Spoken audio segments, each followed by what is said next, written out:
Hello, welcome to or welcome back to the channel. How are we doing? I hope you are well. With all of the end of year content that I had planned and wanted to get through, as well as like kind of the chaotic and sporadic upload schedule that I was on for a little bit, we should be back, we should be better. Should be good. But because of all of that, I did not end up doing my December wrap up. I figured it would make more sense to combine both my December and January together because I was concerned people wouldn't really care as much about just like the December stuff, seeing as all the end of year stuff was happening. So here we are, we're combining the two. In December, I read 23 books, somehow, some way. They were definitely on the shorter side. And in the month of January, I've read 12 books in total. January was definitely like a slow reading month for me. I feel like it's a combination of everything going on, just like the holidays and end of year content and what have you, like me being on a busy work deadline. A lot of moving parts were going on. So I just wasn't reading as much. I listened to mostly audiobooks and I just wasn't driving with a lot of them. I don't know if like I'm picking up questionable bad books or if I just am not in the mood for audiobooks. I'm not sure what it is, but besides the point, let's talk about everything that I read in the month of December and January. The first book I ended up listening to in the month of December was Junie by Aaron Crosby Eckstein, and this is a historical set in pre-Jim Crow.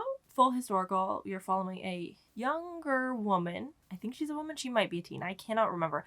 A lot of things are a little fuzzy right now. Anywho, this is a historical, which is sad and depressing, mixed with a also sad and depressing supernatural twist where our main character, Junie, her sister, had disappeared and turns out to be dead. I don't know if she knows from the start that she's dead or not, but we know that there's a supernatural element that follows the sister. And I really enjoyed having something more going on, like having a sister who's kind of like beyond the grave, manipulating things for some type of revenge, and the complex relationship between your master-slave friendships of a slave becoming friends with the young white girl, but obviously there's still like a power dynamic in the relationship and like how things can get rocky. There was a little bit of queer rep in here, there was a little bit of romance in here that I actually really enjoyed. The ending got me a lot, and it wasn't necessarily the ending that I was wanting, but I think it was the better option, you know? I definitely think that I would have written it a different way, but I don't think that would have been necessarily the correct ending to the story if I'd done it the way that I wanted it to, but I think it was well done. I really enjoyed the narration style. I was struggling so much with how to rate this book when I finished because I really enjoyed it. It's definitely slower and a lot different from my normal reads. It's very out of my comfort zone, but at the same time, I really did enjoy it, and so it's like a tentative 5-star. It's not like a new 5-star favorite that I'm going to be screaming about all the time and talking about a lot, but it is a 5-star in the sense that I really enjoyed it. It's not common for me to like a historical so much, so I think it's 5 stars, but it's like a questionable, hesitant 5-star just because I don't know what makes a good historical in my brain. Like I don't have criteria for it yet. So that was the first thing that I read. The next thing I read was a sort of secret book. My reading vlog for it will be coming out in February, so just stay tuned for that. But it was a 2020 fantasy release that's quite popular, and I unfortunately did not really like it very much. It didn't work for me, which is a bit disappointing, but it really hit the mark on like the reason that I read it, aced the objective. But for me personally, it wasn't a favorite read. And then another book that I've kind of talked endlessly about, so I won't really go into much detail. I read Fallen City by Adrienne Young. This is her start of a new duology, and I want to say that it's said to be an adult release, but it kind of reads a little bit new adult, young adult-ish, a little bit younger than your classic like adult fantasy, but I liked parts of it. I didn't like other parts of it. I have a whole reading vlog that I've talked about so many times on this channel, so if you want like full thoughts, it's in my November NetGalley vlog. But yeah, I thought it was like okay. I did like the characters. I kind of wish there was more chemistry. I wish there was a little bit more world building. I didn't love the way it was written in a timeline way. If that makes any sense. Going back and forth between past and present, I understand why it was written that way, but it didn't make for a great reading experience for me personally. I was just a little bit too scattered with it all. I have this really pretty edition now. I'm not fully sure if I'm keeping it just yet, just because it was a 3-star, but I do plan to conclude the duology whenever the next book comes out. And then I listened to the sequel of Heavenly Bodies, which is Fallen Star, and I think I like this one more than I liked Heavenly Bodies. It's funny that I didn't love Heavenly Bodies so much, but continued in the series because it just came out at the time of me listening to it. I don't really, no, I do, it got more expansive, we got more perspectives. You know, the objective that you go into it thinking that we're going to tackle happens rather quickly because you want the couple to be together. And then there's also like elements of a new couple on the rise, and I just didn't love that part. Like, I kind of just wish that we stuck with the core cast. I really enjoy the meddling gods though. I really enjoy how the gods like play a role in the story, how we get to like interact with them quite often. I really enjoy gods being heavily involved in the world, but I did struggle a little bit with it. It was nice to listen to when I went on like walks with my dog, but it wasn't my favorite, most captivating romantasy. And then I listened to The Compound. This is by Aisling Rawl, and this is a debut. And it's sci-fi in the sense that it's like a dystopian, semi-futuristic, isolated desert setting that like, oh, maybe it could be another planet, who knows? It's not really, but like it's a reality TV show mixed with like a dystopian. Like, what if you gotta watch a Survivor, but it's also like a dating show, and the better you perform, the more prizes you get, and it's kind of a critique on how influencers become rich and famous and like what they'll do to become rich and famous. And I did like it overall. I think I gave it 4 stars in the end. It was quite enjoyable. I can definitely see the appeal to it, but it's not like a story that's gonna stick with me long term. But I did like all of the characters. Yeah, and I like the premise enough. Not a whole lot really happens. And unfortunately, this is one of the books that like I had started and then the library hold was due, and so I had to take a pause and like wait a few weeks in between. And so the second half didn't feel like it hit quite as hard because of that break. And so that's a me problem. And then I listened to one of my most anticipated horror recommendations out in the world, which was Knock Knock Open Wide. I was so very excited for this because it's Neil Sharpson. I had heard Kayla talk good things about it. I heard Kirsten over at the Reading Nymph talk good things about it, say good things about it, and I was so excited for this.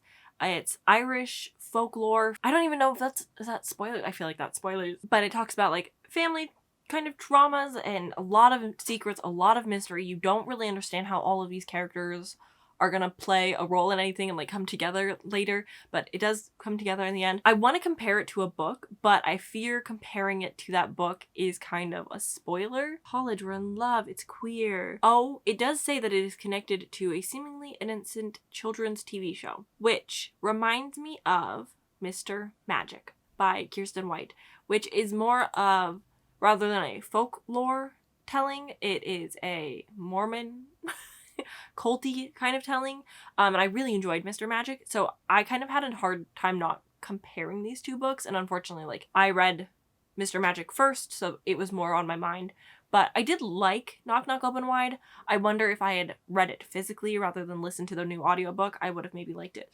more, but overall, I thought it was okay. Like, I wasn't my new favorite thing, sadly. Next book, actually, I think made it onto my favorites of the year, which is When the Wolf Comes Home by Nat Cassidy.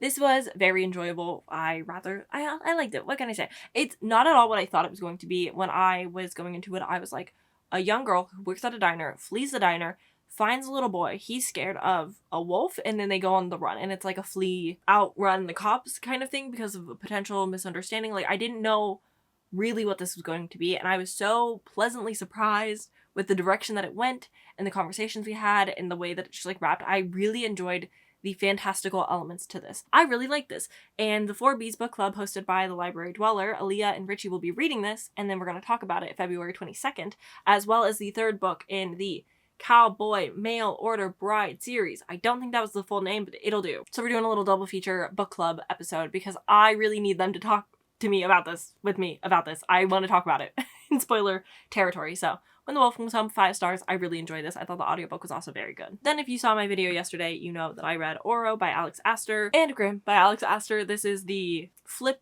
double-sided novel of both boys. Oro is the side that I think, if you're going to pick this up, you'll want to start with the Oro side because this is following the story of Lightlark, whereas the Grimm side is following the story of Nightbane. So if you want to hear a little bit more of these men's backstories, Alex Astor promotes this like you're going to switch sides because you read this. I'm not a fan of Oro after reading this. I still don't care about him as a character, but I have a whole breakdown discussion of the plot and my feelings in my last video, so you can go check that out. And then we have my little Christmas smutty novella reading vlog that I did. Just a very fun little Christmassy time.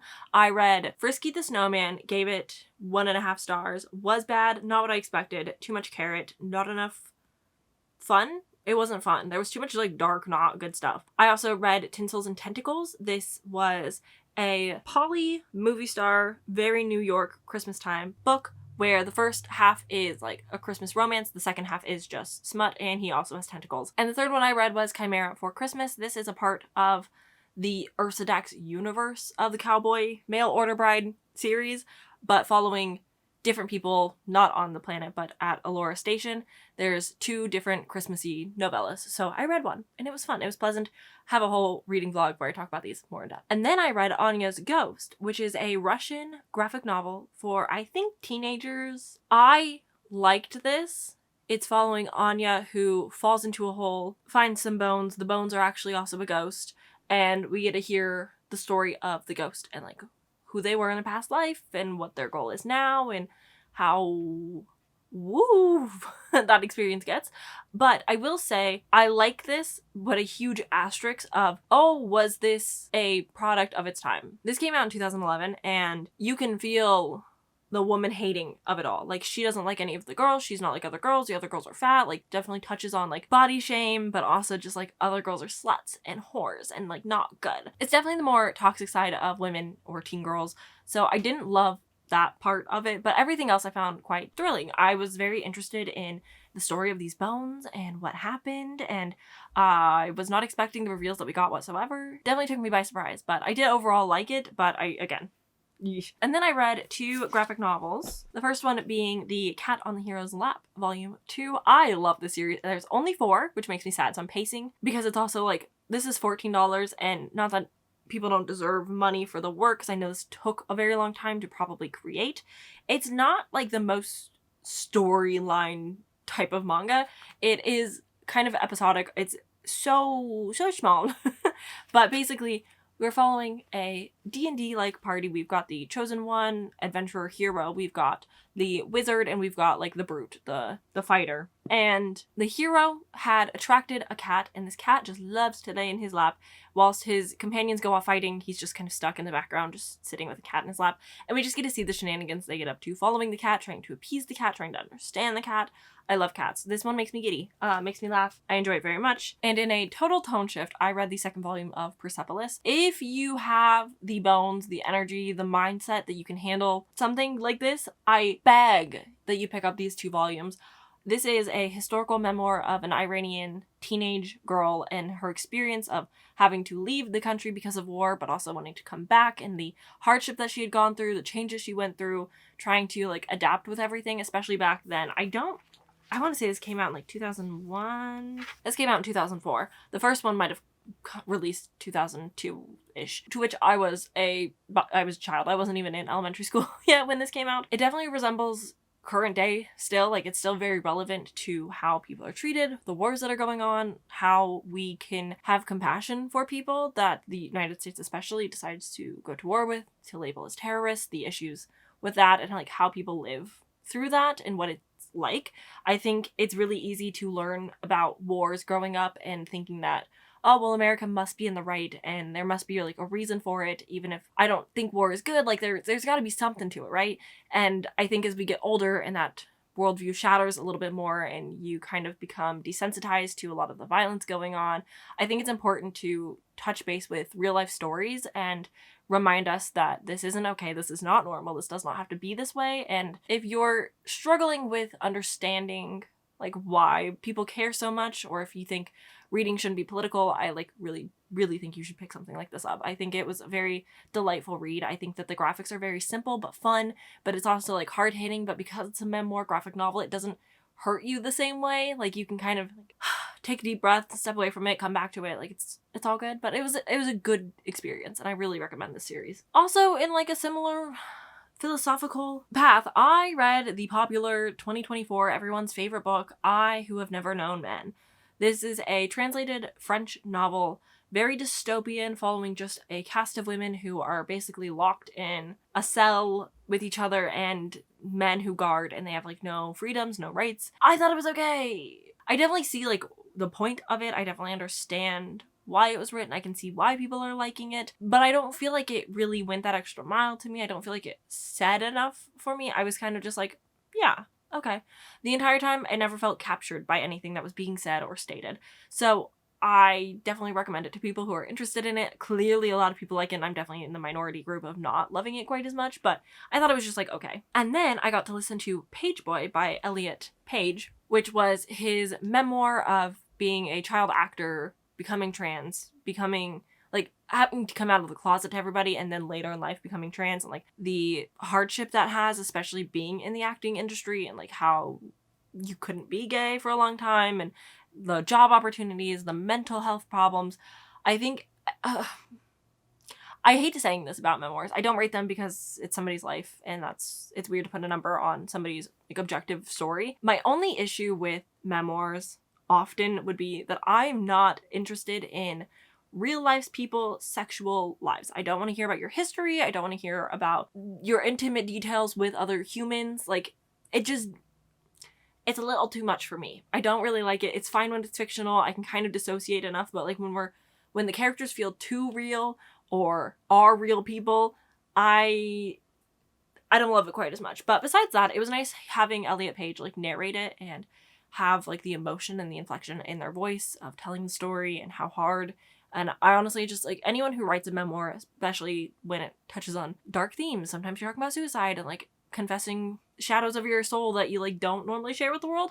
I definitely think it's very brave for people to do. And I, applaud to anyone who decides to do that. So Page Boy, I rather enjoyed it. It was a good experience. It was nice to hear more about this actor because we all watched Juno growing up, but like I love the Umbrella Academy. So I was like, heck yeah, this actor is dope. So I was happy to finally listen to the book. And then, oh my goodness, I have a physical copy, thank goodness. Guys, this almost could have been a favorite. Like, recency bias, I think it's so good. But this is Starter Villain by John Stalzy. I understand we all, nuanced conversation about Amazon, Audible, Kindle Unlimited, blah, blah, blah, blah, blah. If you're going to read this book, I highly, highly recommend the Audible audiobook. It's so good. It's an exclusive to Audible, so I'm sorry, but like the production I do think is worth it. The narrator is top freaking tier. It's almost Dungeon Crawler Carl comedy vibes. Like, it doesn't have the sound effects, but I loved his narration style for this. It was so funny. This is all about a man who kind of down on his luck. His siblings really want him to be homeless so that they can sell their dad's house that he's living in, and his uncle dies, who he had no real relationship with, didn't know super well, was kind of kept at a distance from, but his uncle seemed to leave him as the heir of his villainous fortune. His entire job empire has been handed to this man who has no clue what's going on, and it's so funny. I love the dolphins. I love the cats. Oh my god, the cats? The cats were incredible. This was so much fun. I definitely recommend this. It was a great time. And then my final Christmas book for the month of December was The Elven Days of Christmas by A.K. Caggiano. This one's cute. It definitely has like that contemporary feel with a nice little magical element because you've got a young girl who's spending the holidays with her entire family, and she has to plan everything. She has to make sure everything is going according to the plan because nobody else in the family can really function the same way. And ever since her mom died, it's really been on her to keep on every tradition. But this year is a little bit different because the family cuts down this nice Christmas tree that's actually kind of sacred and like needs to be brought back to its home. But the tree also has like a connection to her character. Like, the tree loves her. So when the elf boy comes knocking on the door saying, I need that tree from you, and she says, absolutely not, fake dating pursues, and he has to stay with the family until Christmas ends so that they can return the tree together while still upholding all the family sacred traditions that need to happen, but also breaking down those barriers and trying to help her kind of deal with her trauma. Overall, it was a very cute story. I definitely recommend it. I recommend any A.K. Caggiano. No surprise. One of my favorite authors. So I was very happy to have read this, definitely in the wintry times, but it definitely didn't have the same kind of love from me as like the Villains and Virtue series, but I still really enjoyed it. And then I listened to Wilder Shore, and I didn't like it that much. I'm sorry. I don't know if it was the audiobook experience or what, but I could not commit whose character was what name, and I found myself confused constantly who was who. There's 3 children. a dad, a cast of characters who kind of fled the northern island that they're on because things were getting bad, and then a woman who washes up on shore. And I could not keep any of them straight in my mind. I was just listening to the audiobook and I was like, who the fuck are these people? I was going through it. It wasn't until like halfway through the story where it started to click, and at that point I was like, I don't really care. I didn't love having a young boy be the voice of like, here's fun facts about the climate. It didn't have the same charm to me. I didn't connect to the characters in any way. I didn't care super deeply for what happened to them. I thought the mystery was interesting. I was going into this expecting to like cry and have like an emotional ending, and I just unfortunately just felt distant from the entire thing, and I didn't really care how it ended. So it was like a fine 3-star read for me. I definitely think people who are interested should pick it up. It just wasn't my cup of tea. Last two, I'm so excited to talk about Bad Creed. This is written by Jessica Johns, and this has been on my radar for quite a while. Like, this is a pretty popular horror book. It came out in 2023, and I've heard nothing but great things. I went into it so blind. I had no idea what this is about, except for I knew that it was written by an Indigenous woman because I was trying to get the bookmark for Goodreads and I wasn't going to finish Buffalo Hunter in time. So I was like, what do? So I picked up Bad Creed. And it's all about like dreams and scary stuff and like reconnecting with family, and I loved it. I really liked it. It's not quite a 5-star for me, but I definitely think that I'll honestly reread this in the future. I really loved the audiobook experience. I really liked the cast of characters that we had. It's very like women dominant, of women helping each other and like coming together as family and friends and like trying to solve what all of this means and how they're gonna fix it. And it all stemmed from like going into the woods as a kid and like that bad thing that we never talk about that happened, and running away from our problems and then coming back and like, we do better when we're together kind of thing. I really liked it, and I love the way that we played with dreams in the story. I think dream magic and like just dreams meaning something is so fun, and I know that's like a more sacred concept to the Indigenous culture rather than like our American culture where it's like, it was all a dream and we woke up and it's not good.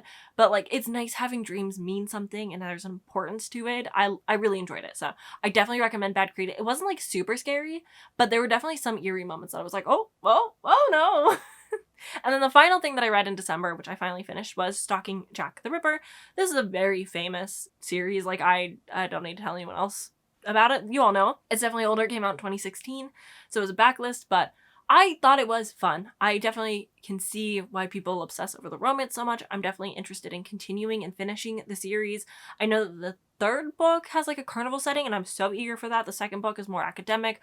I'm really looking forward to continuing because I like the characters. The mystery, the plot, the taking like real life Stalking Jack the Ripper victims and putting them into your fictional world, that part I feel a little bit questionable about, but if I don't think too hard on it, then it's just like a fun mystery.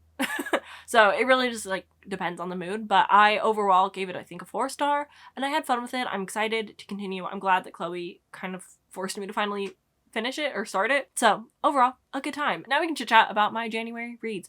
I, again, only had 12, and I might go through these kind of fast because I don't really have a lot to say on most of them, unfortunately. So the first thing that I listened to, my first read of 2026, was Savage Blooms by S.D. Gibson. Oh, I could have grabbed it. I actually have a special edition in my living room, and I totally spaced on it. Savage Blooms, I didn't know that this was erotica. Okay? In my defense, I fully did not know this was like full erotica novel with a little bit of plot, but really just like the last chapter and the epilogue were the plot. I didn't know. That was my bad. I didn't know. I had such a hard time getting into this. There's basically 4 characters for the entire book. You've got 2 best friends who are traveling together after like the death of his grandfather. He's like, I'm gonna return to this manor that he always talked about, and he like wants to write about his grandpa's life, I think. And they're best friends, not lovers yet. And then you're going to this manor, and there's this woman and man, groundskeeper, I think, and they're kind of, something's going on there. But she has to like stay in this house forever. And there's also like almost kind of incest. There's so much.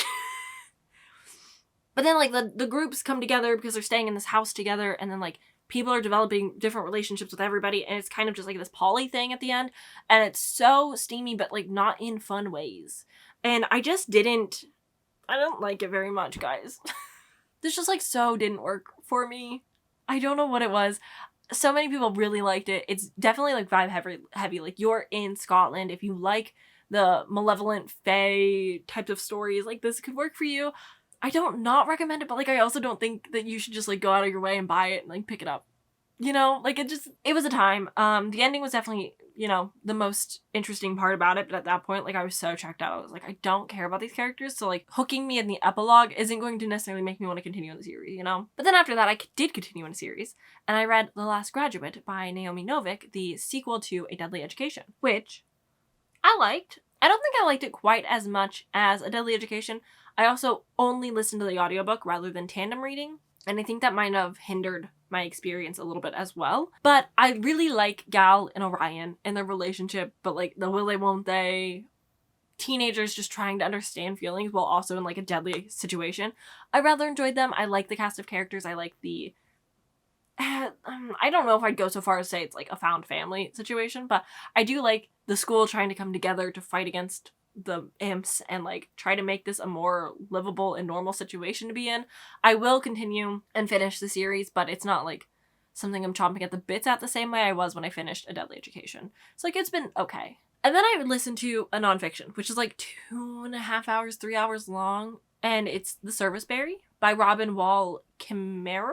And I listened to this because Page Bound has like a quarterly seasonal book club, and it was one of the winter picks, and I wanted to get the badge because I like collecting things, if you haven't noticed. And so I listened to it. I thought it was fine. It definitely touches on a lot of things, but I didn't walk away like I gained anything from the nonfiction book. It just was kind of just something I listened to, unfortunately. It was inclusive, which I appreciated. I just didn't get any like message or information from it. So it was just a mid book. I didn't feel like I needed to rate it. It was just like something I read. And then I read Little Moons, which is by Jen Storm. This is a very short, 64 pages short graphic novel. And it was okay. It's about a family and one of the daughters goes missing and how each of them are dealing with grief in their own different ways. And I do think that's beautiful. I think that it's accurate because it doesn't end on a happy note. You don't get answers. There's no real conclusion. It's just left open, heartbreak, sad, because it's being honest about how Indigenous women often go missing and rarely ever is there anything that comes of it, like cops not investigating, nobody getting caught, nobody coming to justice. Like it's just something that is happening. It's an epidemic. It's bad. And I think this book touched on it in the correct way, but also in like the unsatisfying way. Like I feel like I needed it to be longer so I could connect to the characters more and maybe had a bit more scenes with the sister and the family together so that I could understand their dynamics so that when I see their grief, it hits me harder. But I think that the art was pretty, the colors were pretty. I understood everything that was happening just fine. I just think that it needed to be a little bit longer to add a little bit more oomph to the overall message. And then we've got an upcoming video, so I'm going to touch on this very lightly, but I listened to Tusk Love, and you'll see it in my Thursday vlog, so it won't take too long. I need you to know, I liked it, I recommend it. If you like high fantasy, if you like bodice rippers, this book is for you. And then I read Basil and Oregano, so I am participating in the Read Good year-long bingo challenge, and for the January prompt, I decided to read Basil and Oregano. This has been on my radar for so long. It's so stinking cute. It has a full story arc, but there's like multiple narration like story arcs. Like there's a lot of things going on and they all get closed beautifully in the end. It's all nice wrapped in a bow. No sequels or anything I think will come of this, but I really like the idea of cooking magic. I like having cooking familiars. I like the little sapphic relationship between Basil and Oregano. Very cute. Everyone has like their own reason for participating in the competition and like it meaning so much to them.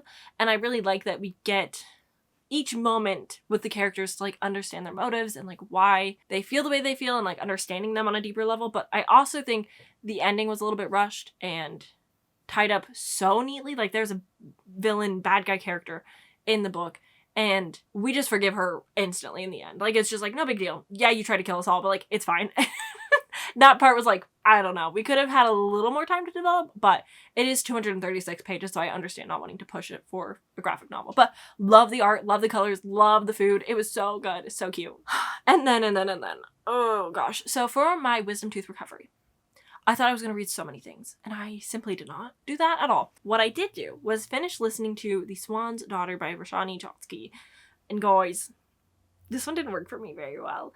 I love The Last Tale of the Flower Bride. That is one of my favorite books. I think about it often. The last line in that book honestly tattooed my heart. It's there forever.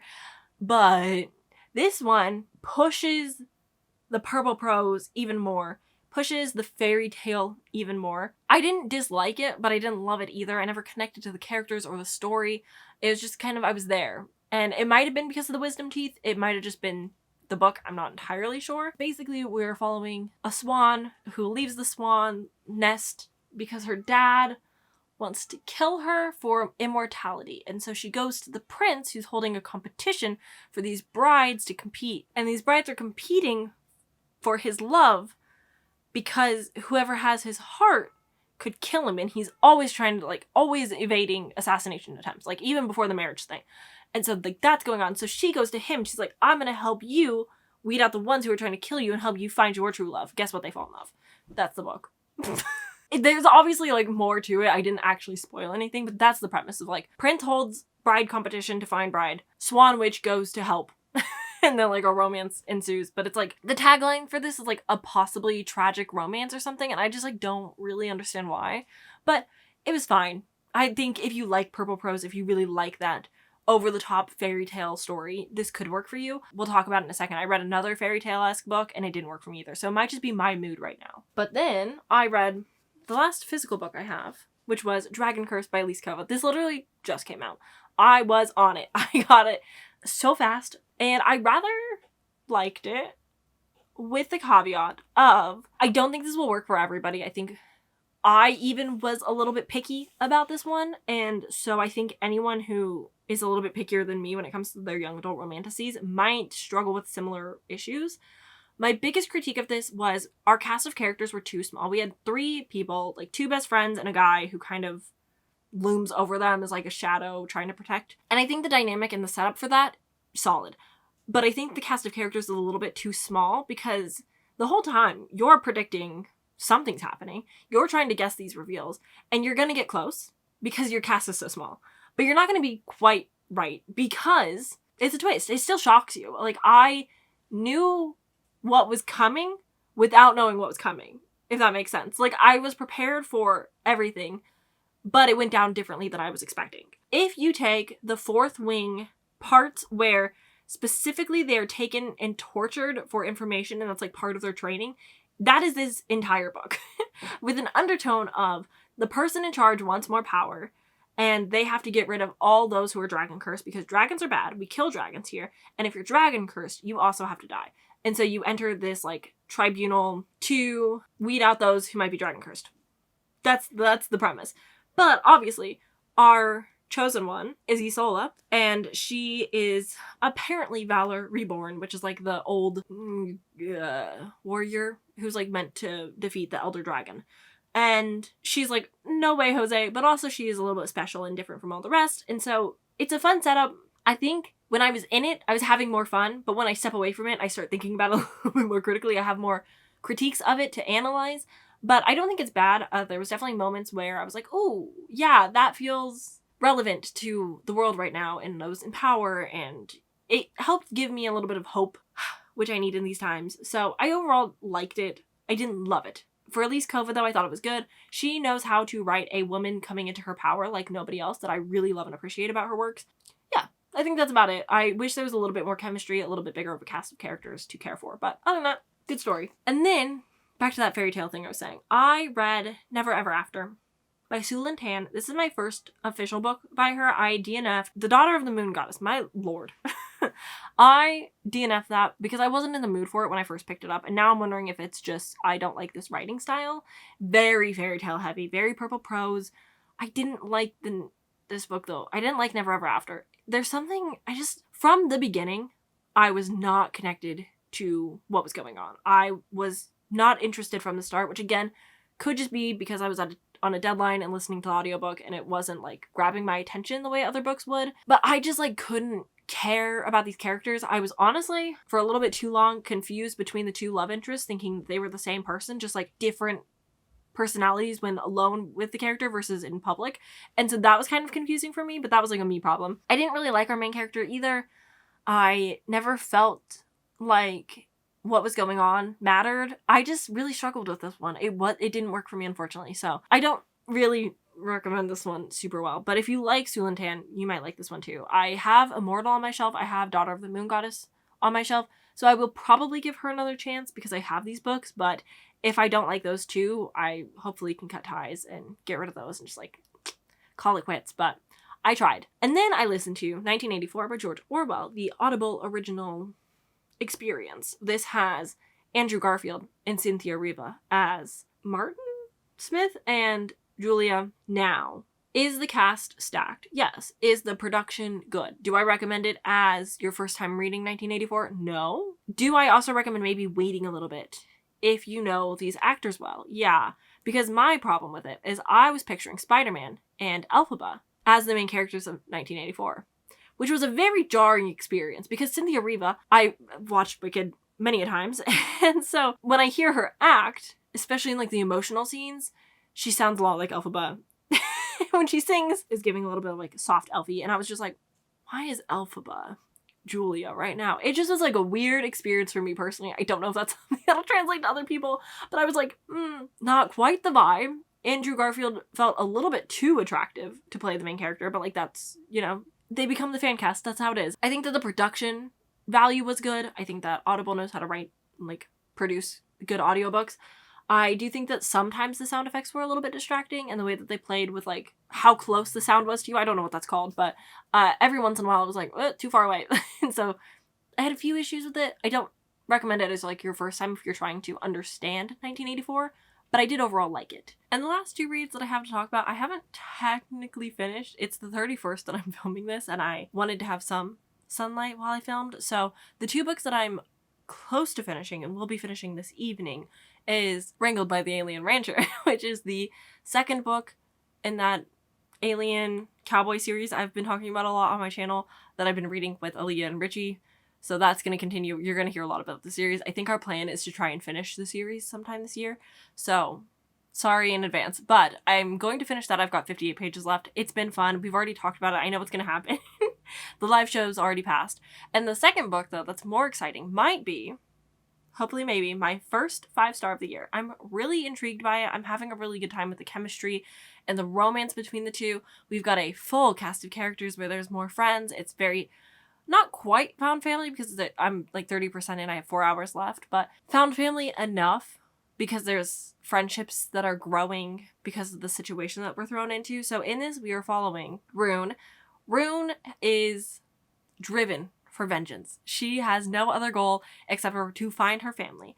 And the thing about this world is, similar to the Hunger Games, there's a selection where 100 out of thousands of humans are chosen by the Immortals. The Immortals being the Druids, the Cephas, and the Elves. And each year, it's a different group. This year, it's the Druids. The Druids are not like D&D Druids, where it's like they've got nature magic and can shift into animals. They're more wraiths, demons, but are given the name Druids. I'm not really sure why, but they're like all about the shadows and definitely more tiefling energy, but whatever. And so Rune is selected to be a part of the whatever process happens beyond the wall. From my understanding, it sounds like there's a big wall barrier where all the humans are inside and the immortals are outside. Or every year or whatever the time duration is, immortals choose 100 of the humans and then like they go and do something secretive and they're never seen from again. Presumably dead or on the other side.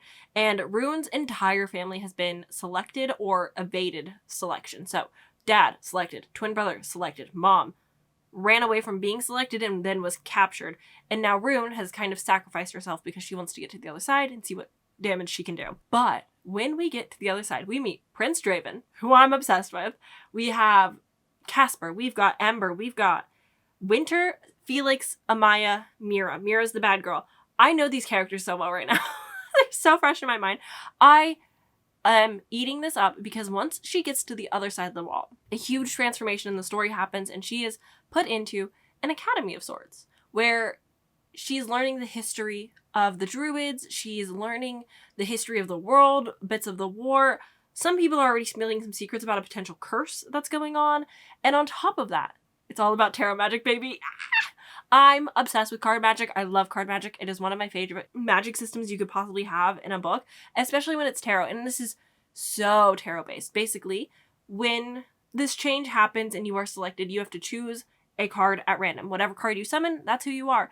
And our girl, our special chosen one girl, is paired with the only other person for one card. I don't want to spoil everything, but she's chosen a card, and the only other person who has that card is Prince Draven. And so we're getting a lot of forced proximity that I'm really enjoying. Their banter is a lot of fun. Are they trusting a little too soon?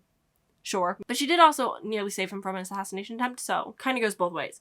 I'm loving this though. I'm having so much fun. I cannot wait to finish it tonight. I am so excited and eager to get to it. I'm having a blast. So it might be my first 5-star, which is, oh, thank goodness. I've had an average rating of 3.25 this month, which isn't fantastic. So I'm really looking forward to like a really solid win and hoping February, if you saw my TBR, I've got some like really good books stacked. So I'm really excited for all of those. And that's it. That's all of the things that I'm reading or have read. This was a long video. Thank you for hanging out with me. Let me know what your favorite read from January was down in the comments, and I will see you guys in the next video very soon. Bye!